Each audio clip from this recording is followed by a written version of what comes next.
Então eles mataram 6 milhões de judeus. Tem aquele livro, O Menino do Pijama Listrado, tem até um filme também, de John Boyne, que mostra como havia uma política educacional em toda a Alemanha. As crianças eram educadas, elas eram formadas com uma educação para gerar ódio pelos judeus. Ódio pelos judeus.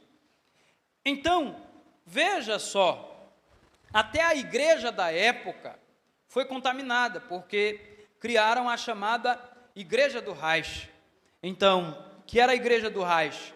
Eram igrejas evangélicas, eram pastores evangélicos, que eram a favor da ideologia nazista, e muitos deles entregavam pastores judeus para morrerem nas mãos dos nazistas. Por exemplo, Dietrich Bonhoeffer foi um desses que morreu dessa forma. Ele era um pastor alemão que defendia pastores judeus. Então ele foi cruelmente assassinado por isso. Então, irmãos, veja a podridão de um sistema que tem toda uma construção intelectual por trás. Há um livro muito interessante chamado Crer e Destruir. O autor, ele mostra que os homens, os líderes do partido nazista eram grandes intelectuais. Então havia toda uma política intelectual, uma política educacional por trás de um sistema para promover morte e destruição. Então a pergunta é essa: já que a educação salva e redime, por que homens instruídos matam e oprimem?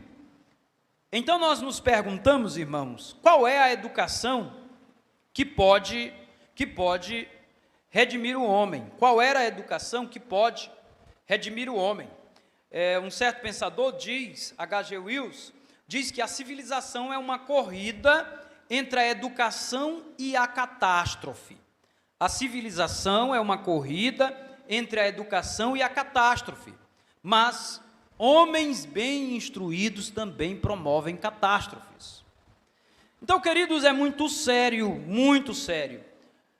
Cito um outro escritor aqui, Dostoiévski, na sua obra Irmãos Karamazov, ele diz o seguinte, que nenhum animal poderá ser tão inteligentemente, tão artisticamente cruel como o homem.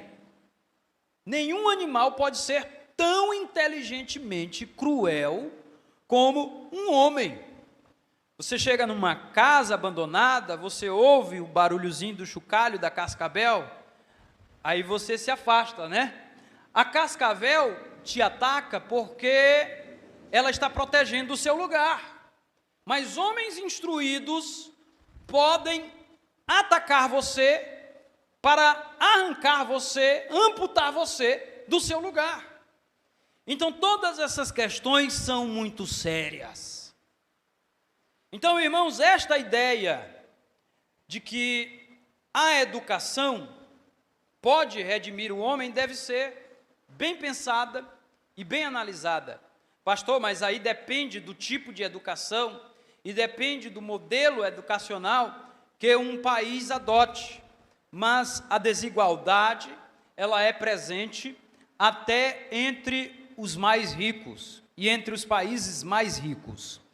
Nisso nós nos perguntamos, qual é a educação que pode redimir o homem? Qual é a educação que pode transformar o homem?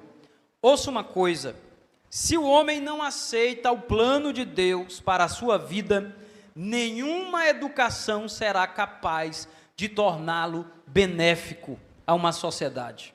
Se o homem não aceita o plano de Deus para a sua vida, nenhuma educação será capaz de torná-lo benéfico para a sociedade. Então, queridos, que educação pode salvar o homem? Paul Tournier escreve um livro, Culpa e Graça. Ele diz que a diferença entre cristianismo e todas as religiões é que no cristianismo o Salvador é a própria salvação. e ele remove a culpa e a condenação apenas com uma palavra: vá e não peques mais. Você trouxe uma Bíblia? Levante sua Bíblia para o alto, por gentileza. Mas levante mesmo.